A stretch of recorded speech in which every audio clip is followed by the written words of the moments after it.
Donc ici nous avons donc 3 carrés. Le plus petit donc, est d'air 1, donc une unité d'air. Le deuxième, le moyen, est d'air 9 unités d'air, ou 9 cm² si vous voulez. Et là on vient passer un grand carré rouge, donc, et la question est quel est l'air de ce grand carré rouge. Donc déjà première chose, puisque on a l'air, on peut déterminer la longueur d'un côté. Donc si on cherche un nombre au carré qui donne 1, ben c'est forcément 1. Donc 1 au carré, ça fait bien 1. Ensuite on cherche donc un nombre qui au carré donne 9. Bien sûr une valeur positive, puisqu'une longueur est positive. Donc ici c'est 3 évidemment. 3 au carré, ça donne 9. Donc au total ici, comme les carrés sont parfaitement ici alignés, donc ici il y a 4.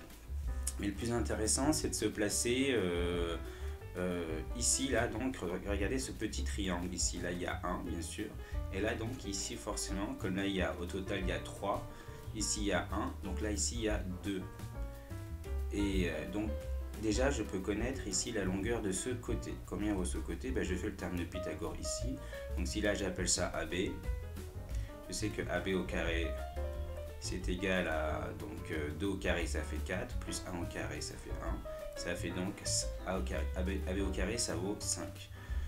Donc AB tout court, comme AB est une longueur, c'est donc racine de 5. Ici. Donc AB est positif, donc c'est racine de 5. Donc ici, je sais déjà que j'ai racine de 5. Okay. Il me reste à trouver quelle est la longueur ici. Admettons que je note ici ce point C, ici. Combien vaut AC?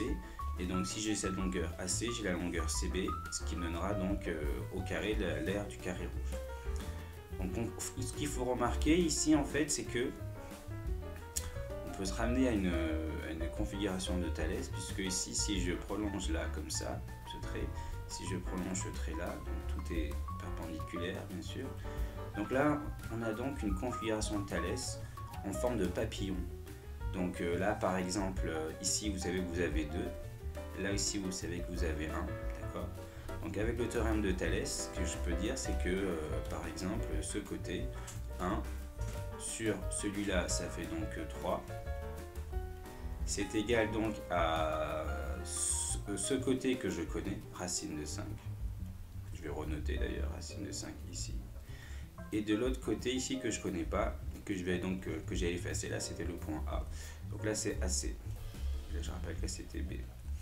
Donc avec un ladder, donc ça va être, là on avait fait Pythagore, ici là on fait Thalès. Donc là ça va donc donner que AC c'est donc 3 fois racine de 5. D'accord. Ainsi BC tout court, je vous rappelle que BC donc ça va être, là ici on a 3 racines de 5.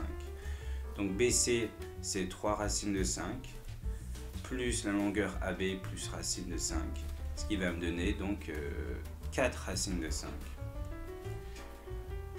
Donc l'aire, donc x forcément c'est égal à l'aire au carré, donc c'est BC au carré, c'est 4 racines de 5 au carré.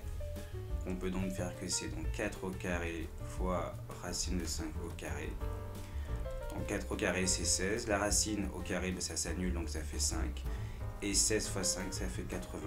Donc la réponse ici c'est 80, donc unité d'air.